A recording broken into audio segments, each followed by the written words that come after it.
Today, we'll know the basic of Cisco Packet Tracer in part 4 route. For Cisco Packet Tracer, we're going to establish inter-LAN communication in CPT, Cisco Packet Tracer. Let's do this. We will now open the Cisco Packet Tracer. Cisco Packet Tracer is for that start to click local network. The choosing switches, two switches, these two different local network. This LAN number 1 and this LAN number 2.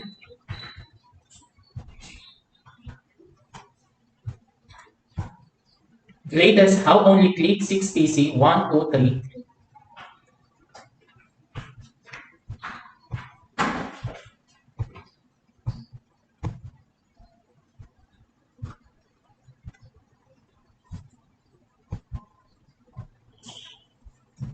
For local network number 1, and this for local network number 2, we need to able to connect the device. Now the device connected.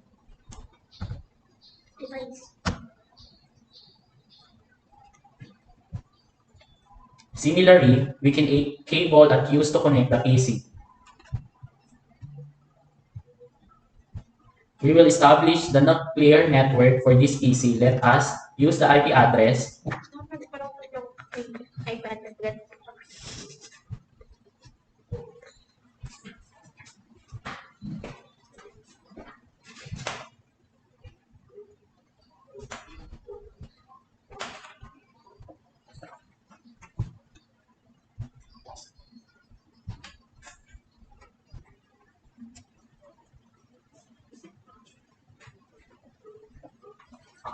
At 10 dot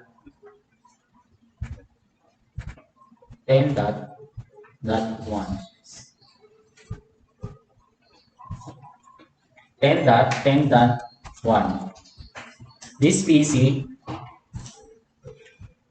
10.10.2. And third PC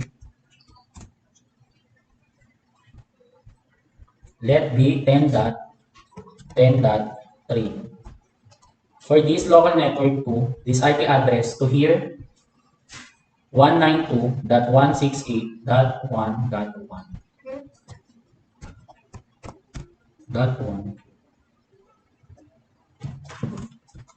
For this 192.168.1.2.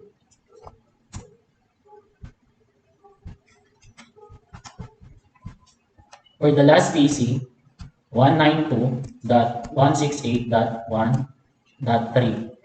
Let me click this PC, click the command from typing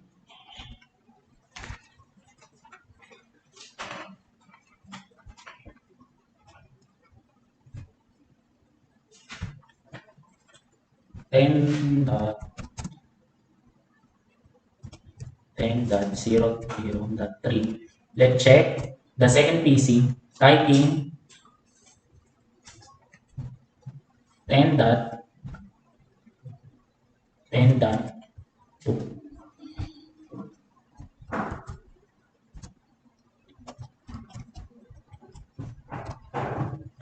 Go to the local network 2. Go to command prompt, type in config. Next, check it.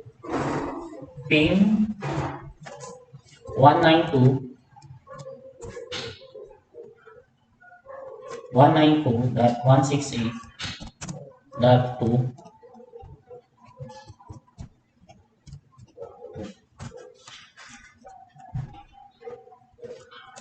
We get in reply similarly same ping 192.168.1.3.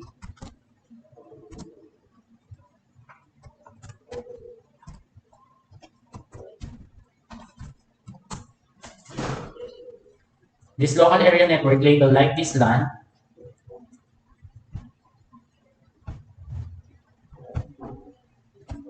ten dot LAN 1 10.0.0.0. We establish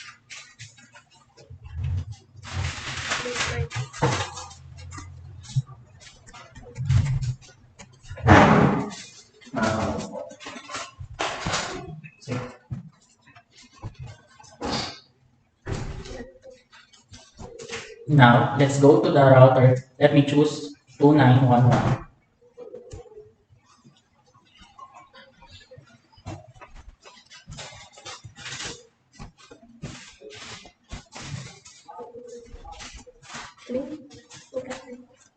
Two five five dot 255.25.0.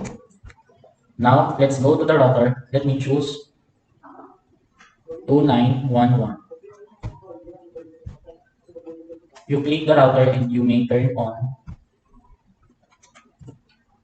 We will just go the config now.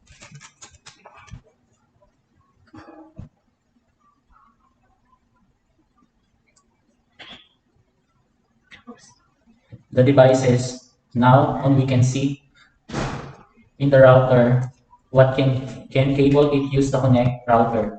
There are different device, click straight through cable. There are 1, 3 interface or part GB Ethernet 0, 1, 2.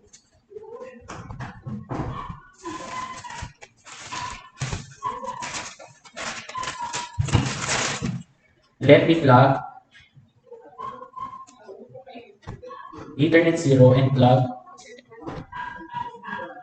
GB Gigabyte Ethernet 1 and put the label Gigabyte Ethernet 0 and Gigabyte 1. This PC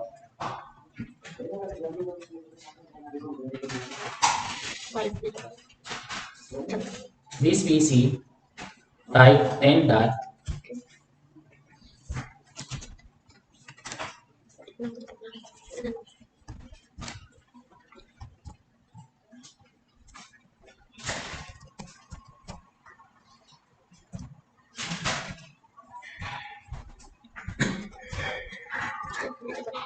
This PC 10 dot 0 dot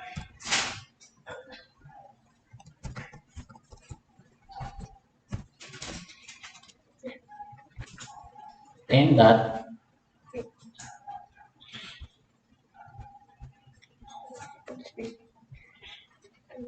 10 dot 10.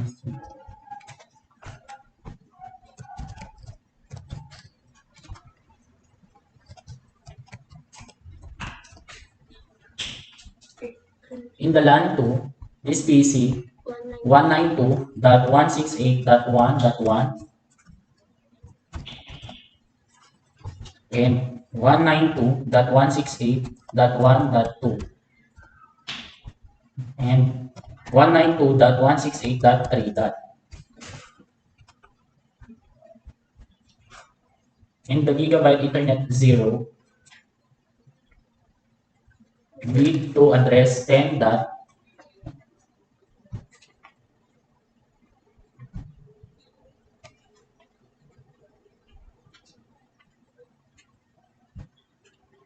10 dot 0 dot 4.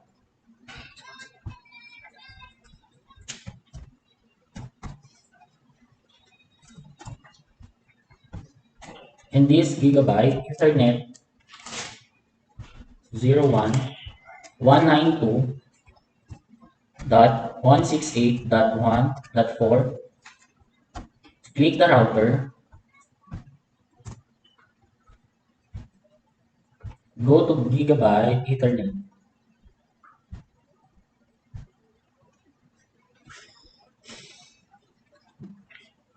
Click convert 10.10.4. Click on it how, turn on. Similarly, we have 192.168.1.4.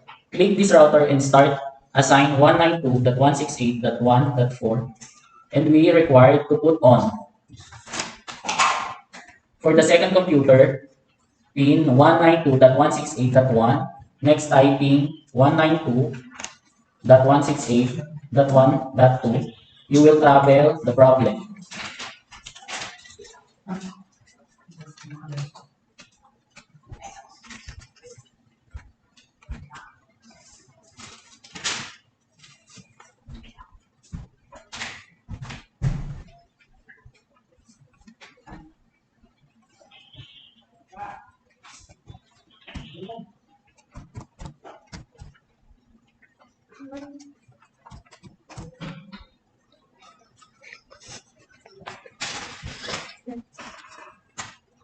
Check the first PC, click IP configuration in the default gateway 10.0, 10.0.4, and similarly in all the PC 10.0, 10.4, 10.0, 10.0.4 or other LAN IP configuration in difficult gateway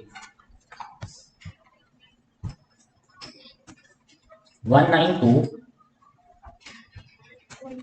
192,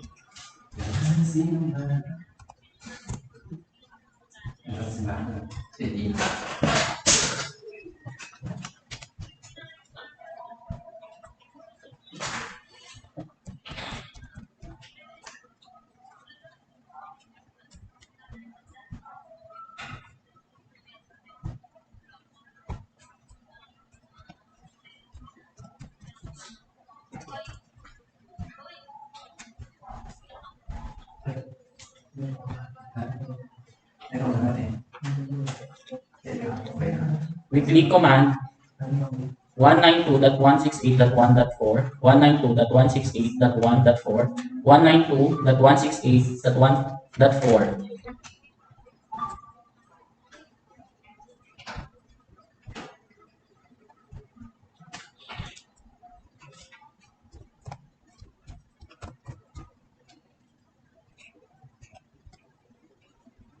For the second PC, we click command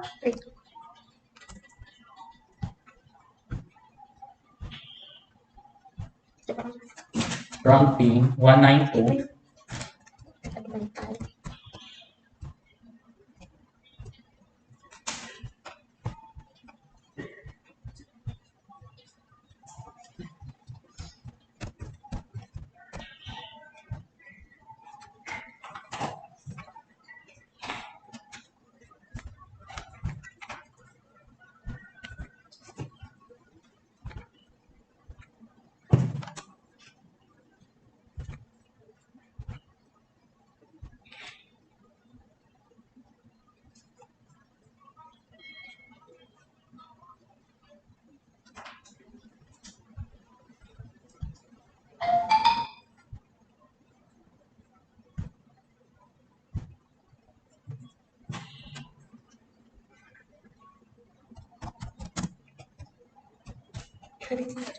One nine two dot 165.1.2.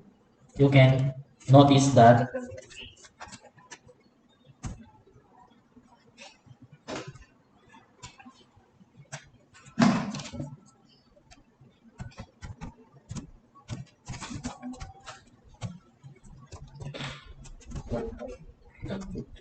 you can notice that now we are see the simulation.